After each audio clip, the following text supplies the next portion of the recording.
Hello, hello, hello, everyone. Welcome to Apocrypha. We're doing a little bit early today, just a wee Thank bit, you. uh, because at the request of Mystic.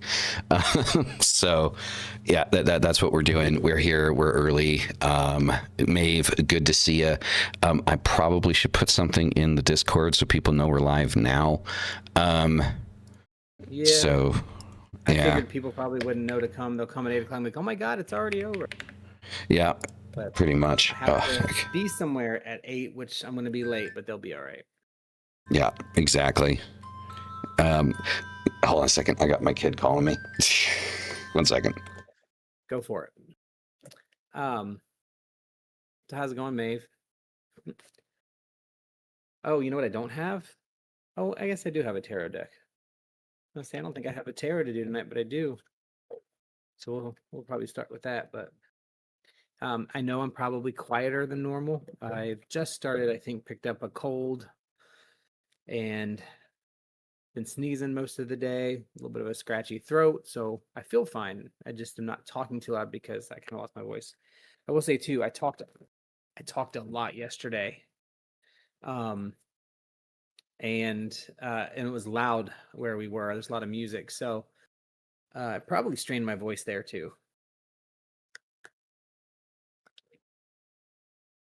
So I know we have an interesting show and we're going to talk about it, but um You I'm guys have to I'm bear gonna with me. I barely get to talk to my kids, so having him on the phone, I'm not gonna, So, is he still on? yeah, he's still there. He's still there. Bud, what are you doing? Someone do tarot. I'm seeing if it's connecting. Okay. Okay. He's. All right. So, yeah, you go ahead and do the read, and I'll keep helping him Yep. out. All right. So tonight, I'm using a deck. I have used it before, but it's been a while. The Druidic Tarot. This is a really good beginner's deck, I think, because it carries over the imagery or the characters behind and the information behind the Rider-Waite, but it does so with more modern images and more like witchy images, Druidic, obviously. So that's one of the reasons why I like it. It's an easy deck. It's very inexpensive. It's very widely accessible. Very thin card stock, so it's really super easy to shuffle. Perfect size. It's a really, really good starter deck for somebody or beginner's deck. So we're going to pull our 3 cards.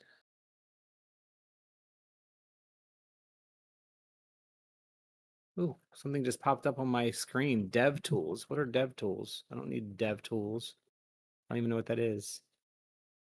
Go away. So for this week, we're going to start with our first card, the 8 of Stones. Get this without gear here. Stones, pentacles, same thing in this kind of thing. You can see there's a young lady here that's actually working on it looks like a desk, and she's probably making something. She's got some stones, some writing utensils, and other things on here. Well, they're stones because it's the 8 of Stones. The 8 of Stones is what we call the masterwork card. And it's all about this skill and having, access to skills and material affairs and being really good at things with your hands. So if you're thinking of taking up a hobby or improving your hobby, like, making jewelry with wires or just all kinds of different type of things that require skill, that's this card. And it's saying that we are recognized in our skill and we should continue to hone that skill. So this might be a good week to get your old craft out. If you like to crochet, knit, make things, paint, whatever the case may be, music, get it out and work on it and hone that really skill just a little bit more. We've got the Druid of Cups. So in this deck, this is kind of like the king. We talked a little bit about the kings before, but really what kings are this masculine presence or this presence of things that are in control, right? And this is somebody who is very aware of his feelings and how things interact with him and how things are happening around him. He's very in tune with nature and his feminine side, very understanding, and generally represents somebody who's like in a positive mode, very considerate and ongoing with something that's happening in your life. So we couple that with your 8 of Stones, we have this skill, and then we have this mastery of that skill with the king. Well, druid, sorry, I should call it the druid, even though it's in the place of the king. So we're looking at getting help from somebody. So maybe this same hobby or thing that you're working on, this whatever skill you're kind of honing in, you're pulling it in better. You're looking for outside assistance. So get somebody to teach you a little bit or show you a new technique. It's a good time to bring in new information. And then our final card, the Ten of Swords. Oh, well, that just all went to shit. So you'll often hear the Ten of Swords as being one of the worst cards in the deck, meaning it's one of the most difficult obstacles. This usually means things can only get better from here. That things are at their worst, or in the Steampunk Tarot, it's a gentleman with a briefcase on top of a building, and it looks like there's a fire, like the city's on fire in the background. And it really represents that no matter what you do, we're not going to culminate into the end result that we want. We're not going to get where we want to go. And that's okay, because sometimes we are, pulled off of the path that we're on to go somewhere else. So keep that in mind this week as we're looking at things, that maybe the direction that you're trying to go with something isn't really the direction that's going to provide you the most benefit. And maybe you can't see that yet. So let that be. And don't be too disappointed if something doesn't go the way that it's planned, because that means something better is around the corner. And I'm not saying that from a hokey standpoint. I'm saying that from a 10. The 10 of Swords, anybody will tell you it's incomplete. You will not reach your goal. It will not happen. Whatever that thing is isn't going to come to fruition. And that sucks. And we feel disappointed when that thing happens. But in this particular instance, it has to happen for you to get to the next step of whatever you're doing. So yeah, that kind of goes into what the whole one door closes, another one opens type of deal. It does. And the real thing with the 10 of Swords, and again, like, you can ask anybody when the 10 of Swords comes up, any tarot reader, they're going to say, oh, that's a bad card. It's, that's really difficult. I'm trying to see if my watch is working, and I don't think it is. And just representative of that difficulty, or that thing that's not good, or not going to be done. And our feelings around it are usually feelings of like inadequacy, like we're not good enough to get it done, because we put all of our energy into it, and here we are, and it's still not happening. And that's okay. It's okay, because there has to be something else around the corner. And most of the time, when we don't reach the goal that we're trying to get to, that's usually because there's something else that we have to do, or this will cause a rift in that other thing that we're trying to figure out. So it's just a reminder that not everything that's bad is or difficult, I should say, not bad. Not everything that's difficult is meant to harm you. Yeah, I think when it comes to like the door closing thing, like I think sometimes like people don't tell you that sometimes it's a door closing in your face. Like, it doesn't necessarily mean the door is closing behind you. It means the next door, the next thing that you want to go through isn't for you, and it kind of slams in your face. So, Yeah. Sometimes it's not going straight forward. I like all the cards in the tarot, but the 10 of Swords is the one that gives people a lot of fear. Like, it represents more problems than even the Tower does, because well, yeah, man, look at all the blood. Fuck. Yeah. I mean, it's something that you want. You feel like you've poured your heart out into something, and you're not going to get the end result of it. And it's always, I think, in human history and in our experience, or at least in my experience, 5 years later, I'm going to be like, oh, I'm glad that job didn't come through, because I got this one instead. Or, I really think it could have been very different, or maybe I wouldn't have met this person if I didn't have this, if this thing had happened, or whatever, car broke down on the way to an interview kind of thing. Yeah. Well, and I think the thing is also, like, I mean, I think, like, looking at a card like that only in like an apocalyptic way is also not fair as well, because it doesn't inherently mean it's like, something very near and dear to you. It could be anything that you're working on, that you're trying to get to function and work. It could be just like a business opportunity, or like something that you're trying to get off the ground, and, it just crashes and burns, So it doesn't necessarily mean that everything in your life is going to fall apart. Yep. So I think that's an important thing to kind of take into account when we're looking at that particular card.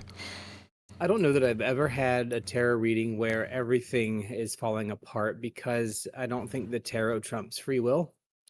Hmm.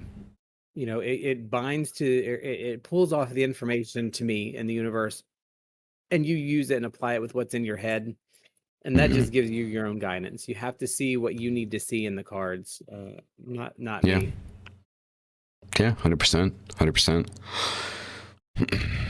And also, guys, if you notice, like, if I look like I'm in the middle of a pot farm Hades. because of the red light on my face, because I moved my desk lamp from the side of the desk to over the monitor, and boy, is it so much brighter now. Excuse me. Bless you. Thank you. So Unfortunately, yeah, that's going to happen a lot. that's fine. That's fine. So tonight's episode, okay, is fear and freedom. And what is this about? So what are we talking about? Well, we're going to be talking about everything that's been going on over probably the last couple of weeks, without actually talking about everything that's been going on over the last couple of weeks, if that makes any sense to anybody. So, yeah, there, the rat dog that inevitably makes an appearance. What we're looking at, right? So recent political and societal movements, I think it's left everybody pretty uneasy, and I think uneasy for different reasons. Some of them may be the same reason, some of them overlap, but either for whatever the reason might be as to why we are uneasy, I think we have the right to feel that way. Change does often bring uncertainty, and uncertainty brings fear. And I think, an important lesson that we're going to be going over today is the lessons of the left-hand path, Jungian psychology, as Mystic and I both absolutely adore Jungian psychology, and the old pagan spirit. And we're going to be talking about how, to kind of like navigate some of the stuff that we're going through, right?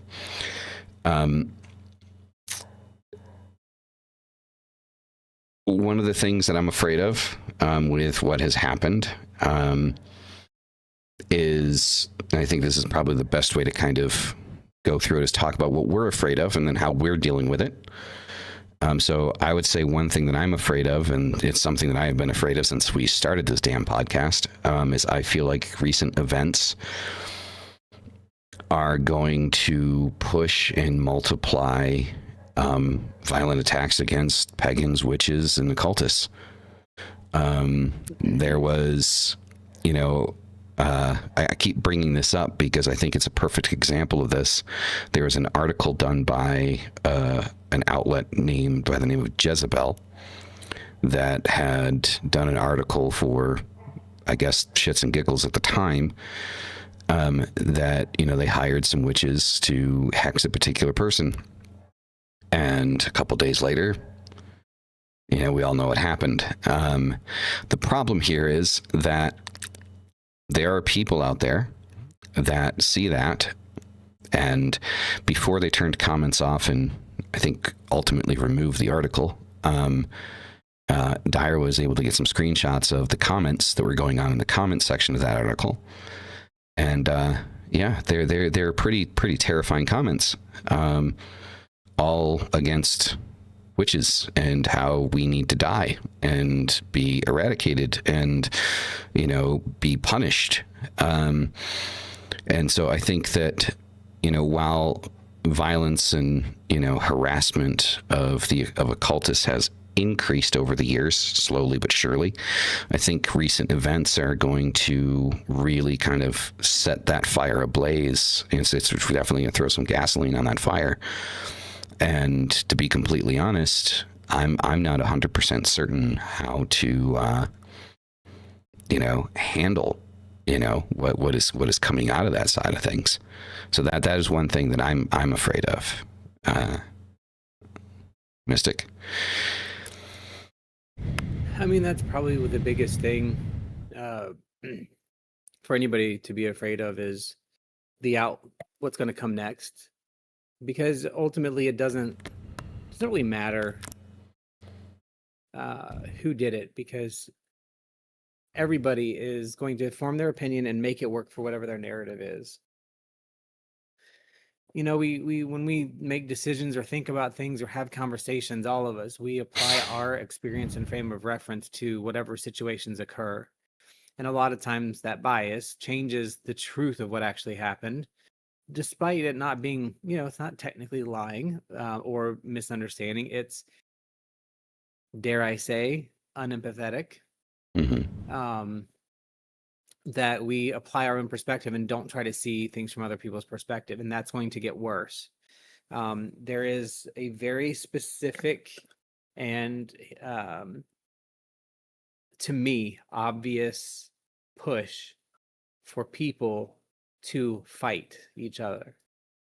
It's just obvious, because that keeps us looking here and not over there. At the Epstein files, for example. So we apply our own perspective on everything that's happening, and it's finite, and that's the end of it, and that's how we feel, and we move on, and we move on so fast to the things that matter, and we hang on to the things that don't. And so this is going to me, the conditions of the last couple of months are such that nobody can win in the long run. Like, this is a true setback to me of just progress in general, for everybody, not one side or the other, not anything. I think that is my biggest fear, is just that people will continue on exactly how they are and not consider things differently. Like, I just don't. I think. I don't Sorry, know how go to say ahead. it the way I'm trying to say it, but I think with dealing with something like this, so I need to be. I know we have viewers all over the world, and I just want to preface by saying that because we are Americans, our perspective is going to be locked in on that. I don't know what documents or governmental outlines like other countries have. I can only speak for what I understand about the United States. So the way that I look at this is we ask, how do we exercise freedom when fear presses us into conformity? Because that's what fear does, right? Fear makes you want to conform because you're afraid of, your livelihood being taken away. You're afraid of, you're just afraid of like any line of different things. And so it pushes us into conformity. If we look at Carl Jung, Jung teaches that shadow must be integrated, not avoided. Pagan traditions remind us that freedom is a sacred inheritance rooted in the cycles of earth and spirit.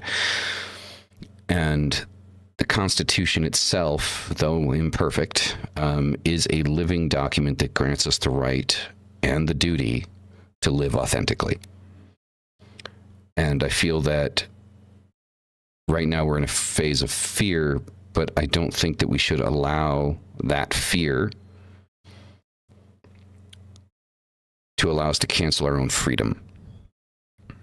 Because that's what it does. When you start making decisions because you're afraid of backlash, because you're afraid of, unjust happenings taking place because of your voice, because of your lifestyle, because of whatever, however it is you identify yourself, you're not living authentically. You stop living authentically. You live through the fear process. You allow the fear to control those decisions. And I think that it is more important than ever, when fear is present and when there is something for us to be afraid of, that we continue to live authentically and unapologetically as who we are as people, and continue on with what it is that we would normally do and not move things underground, because I feel that fear is intentional. I feel that the fear that is being bred is an intentional fear to make people make decisions or that would limit their visibility, to make them hide. And I feel that hiding, though the easiest response and reaction to fear, is not the correct one. What's your take? I think fear is extremely important to survival. Mm-hmm. I have trans friends who were already afraid to do certain things, and now have asked even me and Rook, when we go to places, can you stay until we close? Because I'm not comfortable here by myself because of some of the type of people that come in. Mm-hmm.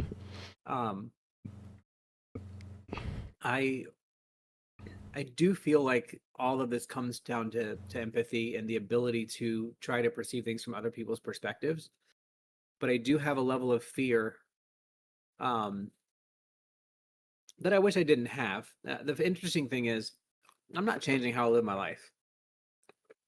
But that doesn't mean that my risk has gone up or down. I have made a choice, a cognitive choice, to say, if I see something or somebody says something to somebody I care about, or somebody that I don't care about, somebody I don't even know, then I'm going to speak out about it. But people are afraid to say how they feel. But there's a difference between, I don't like what you do, and you shouldn't be treated like a human. Mm-hmm.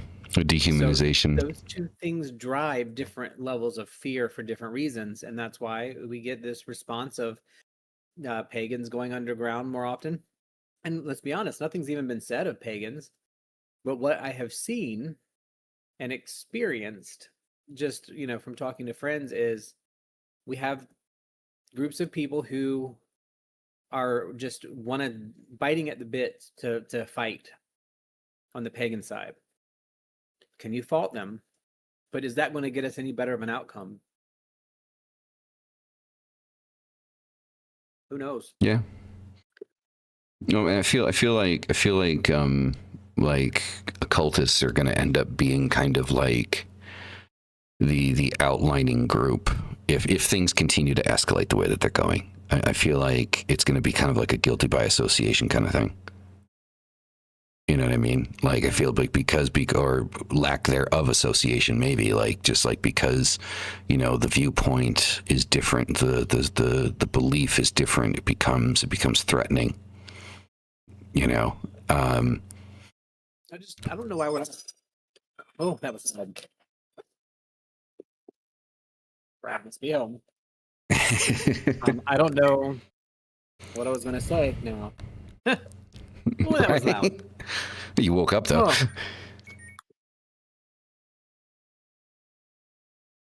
Found another one. So what was I going to say? Because it was really good. It sounded like it was going to be. Oh my God, I don't remember. I guess everybody is so worried about just the wrong things. Like religion, left-hand path, pagan, gay, trans. None of that shit matters. That shouldn't even be on the docket. It shouldn't even be on the list of things to talk about. Like, there's war going on everywhere.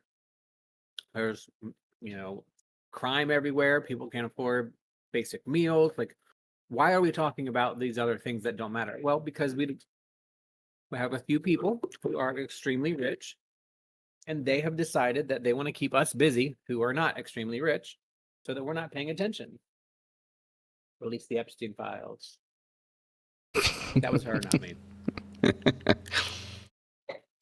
But seriously, I mean, that's what it comes down to me, I think, is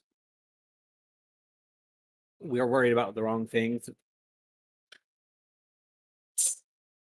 I think that's just like a natural human reaction. Like, I mean, I remember after 9/11,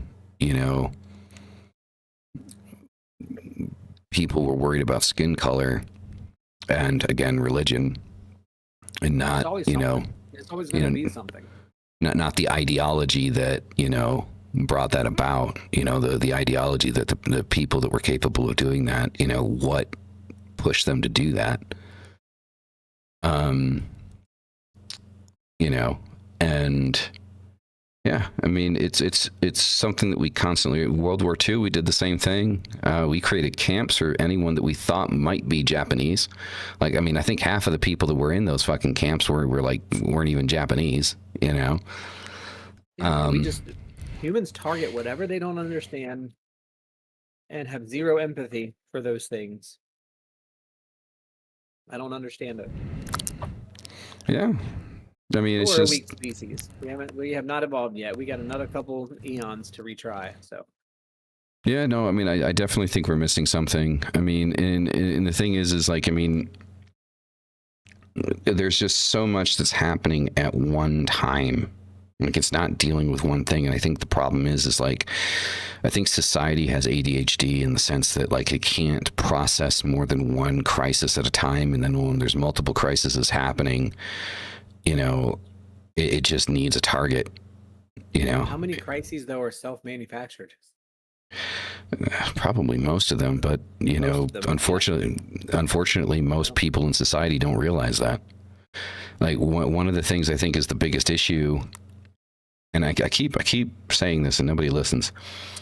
We keep talking about the problems, like, and yes, it's important to talk about the problems when the problems exist. I'm not saying not to.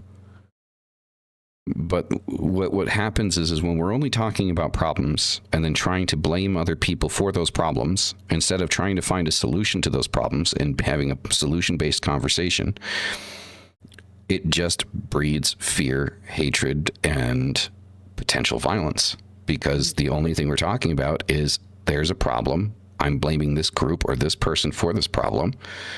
And nothing changes because you're only talking about the problem. Yeah, there's problems. We know there's fucking problems. I just don't understand. We don't need to manufacture problems. There's enough problems. Who thinks pagans are a problem? You're asking the wrong chat that question. Who thinks gay people are a problem? Who thinks trans is a problem? Who thinks all these people that just want to be left alone but recognized as equals it's one group. I'm sorry. But it is one group that thinks all those things are a problem. I mean, that's not by accident that the Crusades happened, you know? Mm-hmm. It's a pretty aggressive and unloving group to me, in my opinion. And I'm not saying all people. But I mean, there is a trend here. You know what I mean? Mm-hmm. There's a glaring trend, and it's very frustrating because none of those things should even be on the docket. They should not be. They're not an issue. They're just non-issues.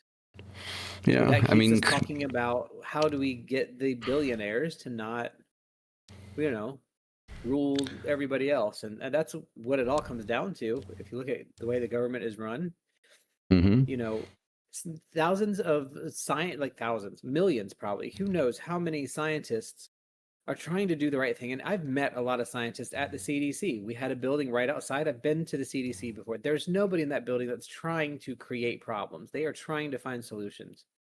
And yet we're going to trust and believe a reality star person on making decisions. It just blows my mind. Blows my mind.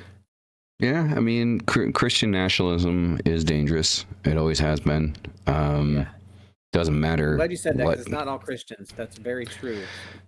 Yeah, exactly. Definitely Christian nationalists. Evangelicals probably on that list too. Mm-hmm. My people, my Protestant people. Yeah, Christian nationalism, I think, is probably like one of the biggest issues that kind of come through with that. You know, but I mean, there's, you know, it's all over the place, because neither. My value system is, the way I look at things is, I do believe in, you know, I believe in the nuclear family. I believe that, you know, it's important to have, you know, for children to have a father figure in the home. I think, you know, monogamy is important. You know, I mean, not that I judge anybody for being polyamorous, but just don't bring me into it. Like, if anybody saw the video that, like, I mean, Shay brought this up when I interviewed him in Satan Coffee, and he's like, you had a video on the polyamory thing. It's like, yeah, because like in less than a week, I had, I don't know how many people like asking me if I was interested, and telling me like their escapades, and I'm like, bruh, no. Like, Tell them no. it's not my cup of tea. But I don't care if people are polyamorous. It's just I don't want to know. I just you have fun. I just don't want to know. You know, and it's that simple. But Well, I've heard that most of my life. I'm not gay. I don't want to hear about it. That can be seen very, very disrespectful to people. Now, if you don't want to hear about it or have a conversation, that's one thing when an individual comes up to you and starts telling you what they do in the bed. But I think that's a little different though. Like if you talk to me about like your relationship with Brad and stuff like that, I mean that's one type of conversation. You start talking to me about like what you guys do in bed, it's like, bro, that's between you and Brad. Like I don't. Right, but when those things happen, when those things happen, right? What do? You say, okay, that's not appropriate for me. I'm not interested in talking about that. Making a video about it is where I kind of say like, okay, you're specifically targeting a response to people instead of individually addressing them on a specific issue, because that is what I've heard my whole life. I don't want to hear about it. I don't want to see it.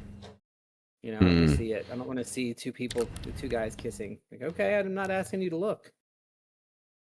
Yeah, that one I think is like, I think that I mean, I feel like gay and polyamory, like though they overlap maybe sometimes, but not intrinsically overlap. But like, I'm just because usually people who are gay also have had to fight to be recognized, right? Or have always been on the fringe because they're pushed to the fringe. So it's easier for us to be like, look, we're a little bit more liberated and really have a little bit less, caveats on our relationships. But it's the same thing. People equate polyamory to sex. That's not what polyamory is about. It is not. There are polyamorous groups that do not have sex. Like, it's a thing. Don't know how, but it's a thing. So good for you, right? But I mean, I'm going to say the same thing to a person if they come and start telling me what that kind of sex they're having. Yeah, I'm like, ooh, I don't want to hear about that. You can keep that to yourself. But I'm very happy for you that you're, yeah, right. Like I'm proud. I'm happy for you. You do your thing. Just I don't need the details. Yep, I want to hear all that detail. Right. Exactly. Right. Having a conversation that's laid out like an erotic novel. Not my cup of tea. So, but I think, freedom is a living principle. I think freedom is not given. It must be actively practiced. Sovereignty is sacred. Each person has a divine right to their own agency. Freedom of speech, worship, self-determination are rights that require courage to exercise. Freedom equals self-ownership, not freedom from responsibility, but freedom to act with responsibility. And I think that that's also an important distinction here and I'll repeat that one more time, not freedom from responsibility, but freedom to act with responsibility, to be responsible in your actions and accountable to your actions, is important. And it does take, I feel, courage for anyone to practice freedom, to understand the freedoms that are afforded to you and to act accordingly on them. I think is extremely important.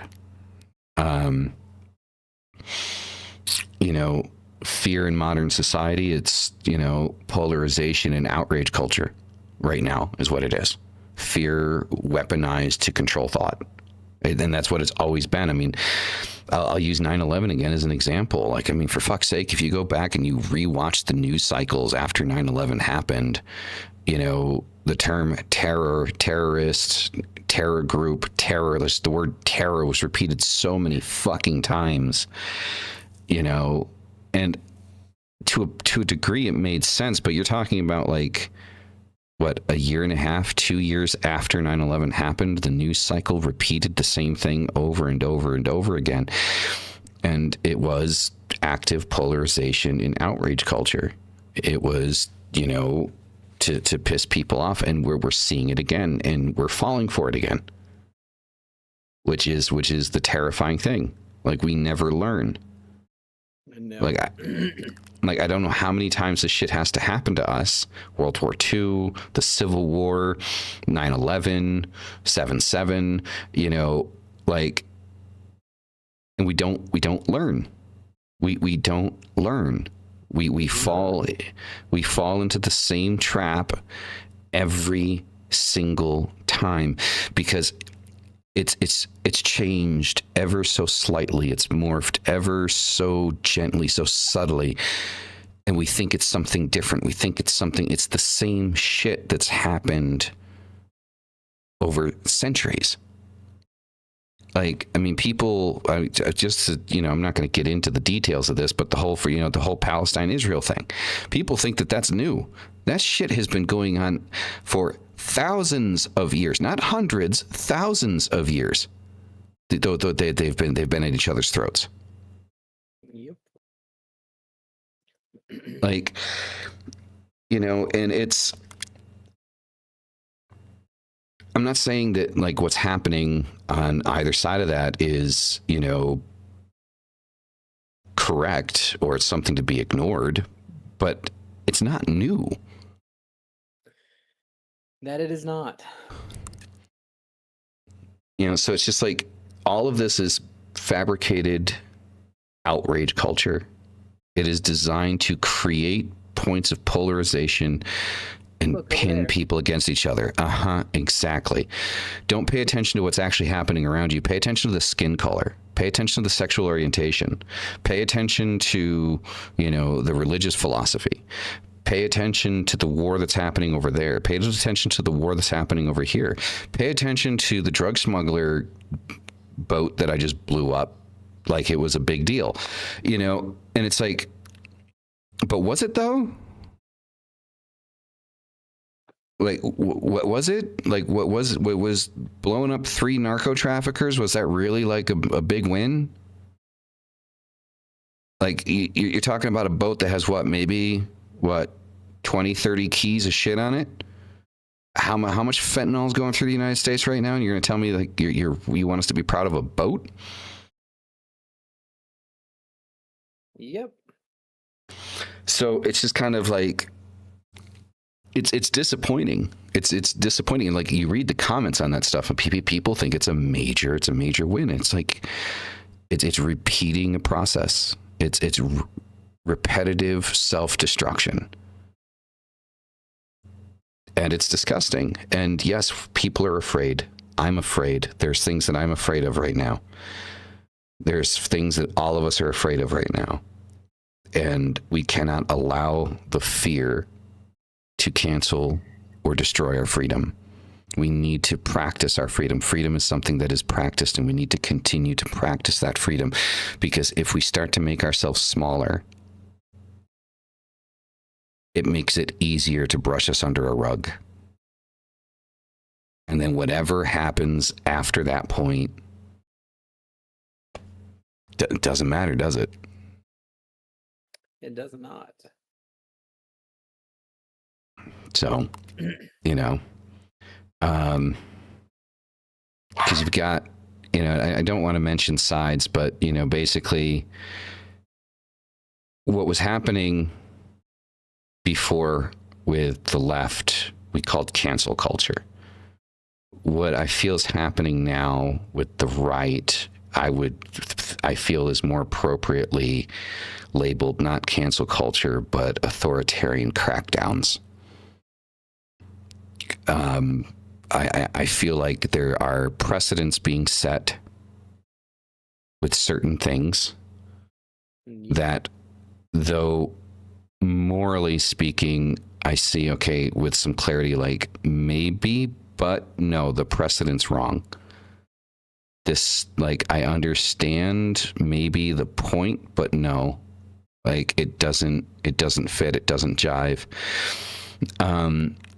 Because there are things, there are elements that are involved in this that shouldn't be involved. When it came to cancel culture was just a bunch of people digging into your tweets from fucking 15 years ago and making you look like a jackass, you know, and those are just people. Those are people that were doing it, right? with what's happening right now, it feels more authoritarian. It is. And it's subtle, it's slow. There are wheels moving in the background that aren't being seen. Right? Yes, with the cancel culture from 5-10 years ago, yes, big companies were riding that bandwagon and canceling X accounts and whatever. And did I agree with that? No, I didn't. I didn't agree with that. I didn't agree with it then, and I don't agree with it now. And the thing is I will always, I do believe this is a very Orwellian concept, but it's like what you cheer on today will inevitably come after you tomorrow. When you cheer on government overreach in any way, shape, or form, it is only a question of time before that overreach touches your life in a way that you don't want it to. That's why I believe in small government. I don't think that the government should have the control that it does. I agree. Government should have set protections in place that support all of the people that are under its umbrella. And that's it. Mm-hmm. Rules. I mean, we have rules. We have ways to figure this stuff out. But yeah, exactly. Like the general patriotism, everybody's obsessed with standing for the flag. I'm like, but what about standing for the people that the flag represents? That's the important point right there. See, this is why I make a distinction between nationalism and patriotism. Maybe my distinction isn't by definition correct, but it's a distinction that I make. Does anybody disagree that our entire country has been founded upon and continues to be fought upon bucking the system when it doesn't match the people that are under it? Like, that's what that to me is the most American thing you can do, is to say, I do love my country and I don't want to move anywhere else, but I'm very pissed off at it right now because I don't think it loves me back.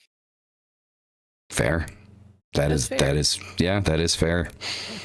I don't have to move because I don't like it here. I do like it here. I don't like that you're an asshole for no reason. I'm on that bandwagon. That one's always driven me nuts. Like, even on both sides. Like, oh, if you don't like it here, then move. I'm like, But that's not what it's about, though. That's not what America is. America is about making change. Or not even making change, but being like, okay, honestly, I don't give a shit about a rainbow crosswalk. Mm-hmm. I really don't. Do I think it's a nice gesture of support? Sure.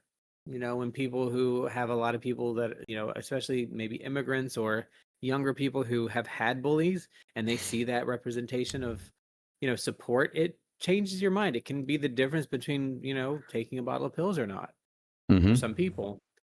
But, sure, if you want to get rid of it and say that's not a thing, then make that consistent. That's fine. If it's against the rules to have colored sidewalks, then don't have them. But that's not the problem. The colored sidewalk isn't the issue. Well, to be fair, as far as I am aware, in every state, a sidewalk is public property paid for by tax dollars, meaning as long as you don't permanently deface it with paint or something like that, if you use chalk or whatever, is something that can be washed off, there is no legal precedent being, made. So do as you will with the sidewalks. It's just obviously the point is just like, why? I get your point. Like, why is that a problem? Like, come on. Mm-hmm. I mean, we dye lakes green for St. Patrick's Day, right? Mm-hmm. Like, come on. That's not an issue. Like, why is that? I mean, that was a big problem for a lot of people. Mm-hmm. And they're like, you won't erase us. I'm like, they're not erasing you. They're erasing chalk. They're erasing paint. I get it, but yeah, there's some research that says that colored sidewalks can be more detrimental to safety. Okay, fine. Then let's. But why is that the problem? That it just boggles my mind that that's what we're going to spend. That's what we're going to spend our time and money on. Yeah. Okay. Yeah, and Something's I agree with wrong. what kind of Maeve said here. It says it starts small. The cage is built piece by piece. When we cheer on Yeah, the pieces being placed without seeing the big picture, like the and axe metaphor.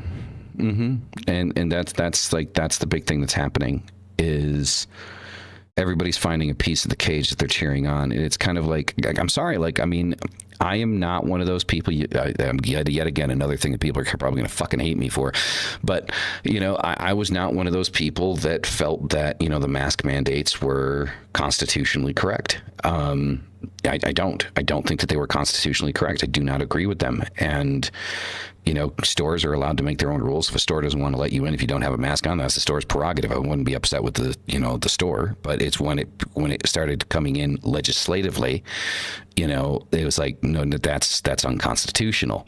Now, I was somebody that wore a mask because I was able to get really cool ones from Trip, and they were fun to wear, so I didn't give a shit.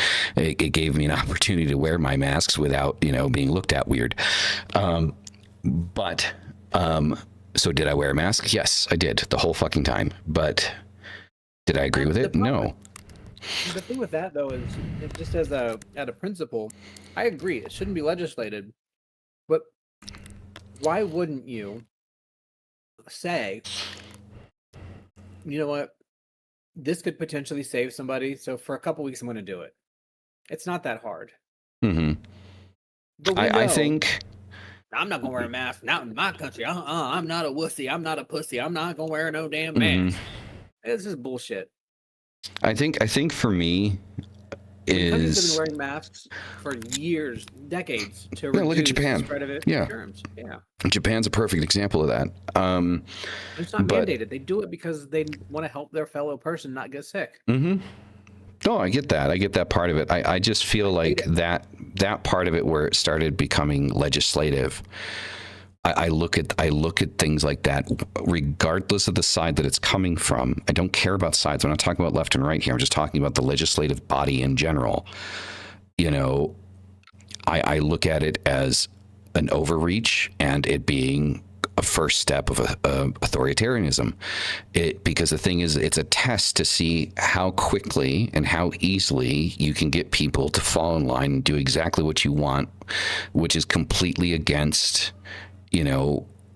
what you're constitutionally allowed to do. Like, so for example, like the restrictions on how many people you could have over for Thanksgiving, right? It's like, I'm sorry, it's my house, it's my life, it's my family. If all of my family are in agreement of the risks and know the risks, if I want to have 15 fucking people in my house, I'm going to have 15 people in my house.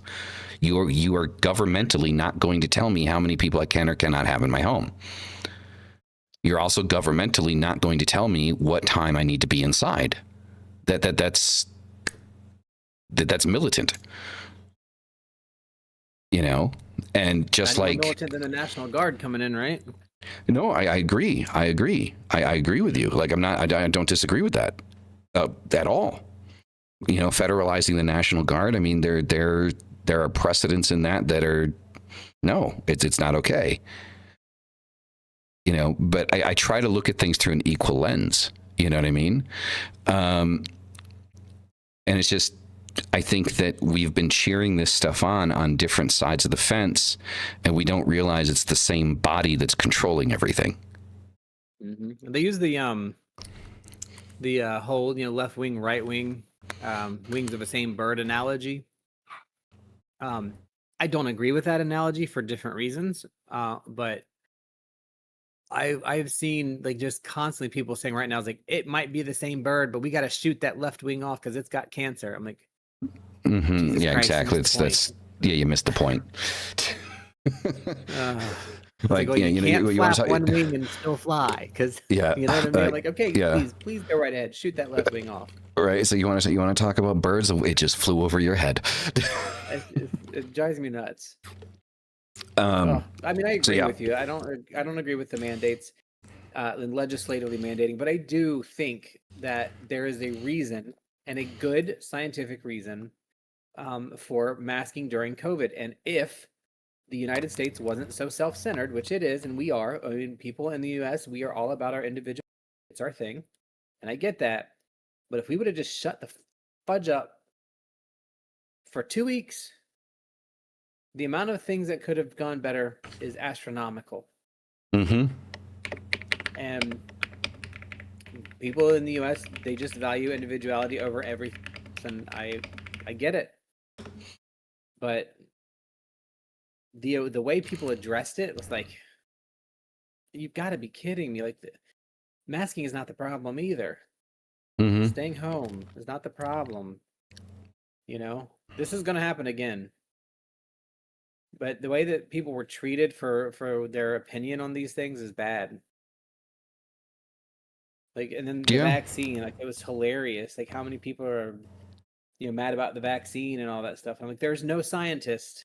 I can guarantee. Well, I can't say no scientist. People were trying to find an answer. It's not all doom and gloom. There wasn't a creative. There's no antennas in the vaccine. It doesn't change just the amount. That's what I was disappointed about, and that's what I'm disappointed about with this. I am disappointed in the amount of how many people had an opportunity with COVID, with Charlie, with everything else that's happened, with the Minnesota lawmakers, or is it Michigan? I can't remember. Minnesota, right? Yes. That got killed, that nobody talks about anymore. Like, no half mast for them. They didn't matter. So much as was said by our president. But that's what's disappointing, is that we have squandered every single opportunity we've had to come together over something. It takes something like 9/11 to bring people together. A few times where nobody cared for a minute. I think the thing is, and I know there's probably a lot of people out there who are going to disagree with me about this, but Gray and Maeve are talking about centrist, and I do consider myself very central in a lot of things. But what people are waiting for, hoping for, is that the president or whoever is in power at the time is going to take that opportunity to be bipartisan and try to bring people together. And unfortunately, that's not the culture that we live in. The powers that be are not going to express, a necessity for bipartisanship in these situations.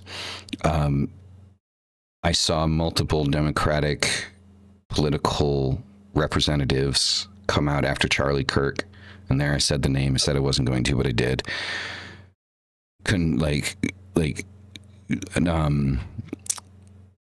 Condemning the act and calling out against it, and without caveat, without a but this. And unfortunately, there were a lot of people that are in power currently that condemned the act, but with a caveat that it is as Mystic said, that the left is to blame, and it is the cancer that is causing everything that is happening in society that we deem immoral and, apprehensible. And unfortunately, it is those attitudes that push the hatred and the violence to continue happening. And the media is not innocent in this. The media pushes the same narratives, sometimes on the opposite ends, sometimes on the same, depending on which channel you're watching. If you're watching CNN or you're watching Fox, they're both pushing their ends and separating people by saying one side is the problem and the other side is the solution, and the other side needs to be gotten rid of. It is the people like myself, and I'm not saying I'm perfect, because I'm not. I make my mistakes. I get in heated debate, and I'll get upset and I get angry, and, but I am open to changing my mind in light of new information. Perfect example of that is I've changed my mind on Gaza. Before, I refused to get involved and choose a side. There was somebody that, I did not expect to bring up information in favor of Gaza that brought it up. And understanding the full spectrum of what's going on and what the plan is from one side, from Israel's side, yeah, I now at this point, support Gaza. I'm not going to start posting the Palestinian flag on my shit, but, I do support, Gaza and the hopes that, they'll avoid having 2-3 million people killed, in the next year or so. And so I think it's important to listen to your fellow countrymen that are in the center. That's the point that I'm trying to make. That's where I'm going with this, is that sometimes it's not the media or the governing body that is the voice of reason. Sometimes it's the very people you're sharing space with that are the voice of reason and want to try to understand everyone from every side and why thoughts and ideas are had, and trying to find a commonality to move forward together instead of fighting each other and choosing one extreme or the other. I will never choose one extreme over the other. I will never be a leftist. I will never be, a full-blown Republican. That's never going to happen. At this particular stage in our political evolution, I completely fucking hate both sides.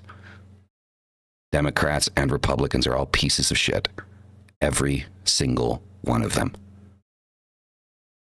And it is this point where I believe that it is extremely important for us as people, as Americans, to listen to each other and stop listening to the media, stop listening to the governing bodies, and start listening to your neighbor and listening to each other and having those conversations with each other.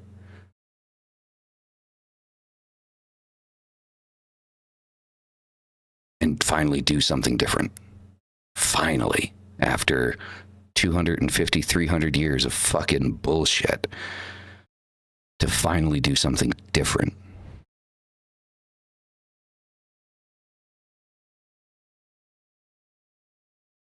So, that's my thought. It's not going to happen. They're not going to do anything different. It's going to be the same thing over and over. That's not going to change, and at least not in the near future. There's just going to be this continued waffle back and forth. Mm-hmm. I agree with you. It doesn't mean I can't hope. It doesn't mean I can't say it. Yeah, no, 100% makes sense. But it's unfortunate that we can't figure out how to make this work, because everybody's just so bent off on one thing, and I don't know. The whole thing is just disappointing. But there are better things to do, and we could make better choices, yet we don't. Seti the Red, I'm going to make a quick suggestion here. Due to the current political atmosphere globally, I would avoid making comments like that to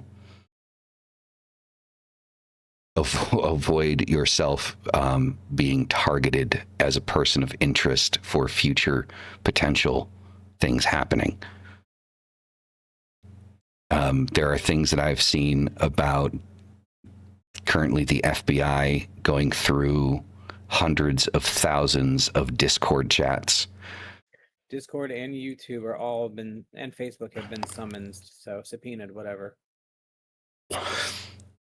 So just a heads up, your comment doesn't inherently say anything wrong, but just the phrase of saying I've been quite militant on the solution is going to be a red flag. And I would like to save you the headache of needing to deal with legal summons because of a simple comment. Because it's not just going to be the comment that they're going to ask you about. They're going to dig into everything. Bless you again.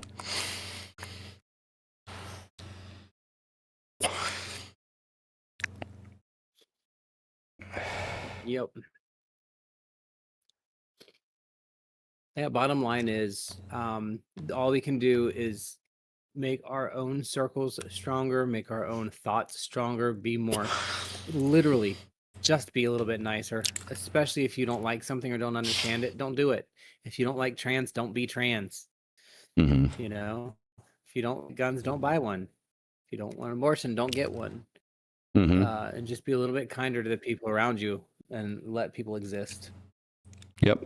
And things will go so much better. Yeah, 100%. And yeah, Seti, I agree with you. Free speech. You know, but the things I've seen are revolving around online and digital communication have been a bit terrifying, honestly. So, but yeah, I completely agree with you, Mystic. 100%, man. Anyway, everybody, that is going to close out our hour. Thank you all for being here. You guys are fucking amazing. You are the reason we do this. Sorry today wasn't so much a cult topic, but it was something that needed to be talked about. I just didn't want us to talk about it like last week, right after shit happened.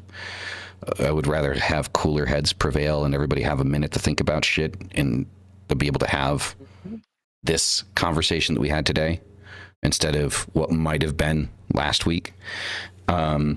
So that's why we chose to do it today and not last week. Also, the show being earlier is just a this week thing. Mystic has a prior engagement that he has to keep, which is why he's wearing the Freddy Krueger gloves. That is true, right? Almost. Yeah, exactly. Almost. Doctors. Oh, they are. That's cool as shit. Did you make those yourself or did you buy them? No, I bought these. Oh, okay. Part of my garb, Still cool. My medieval fair garb. Nice. Cool as fuck.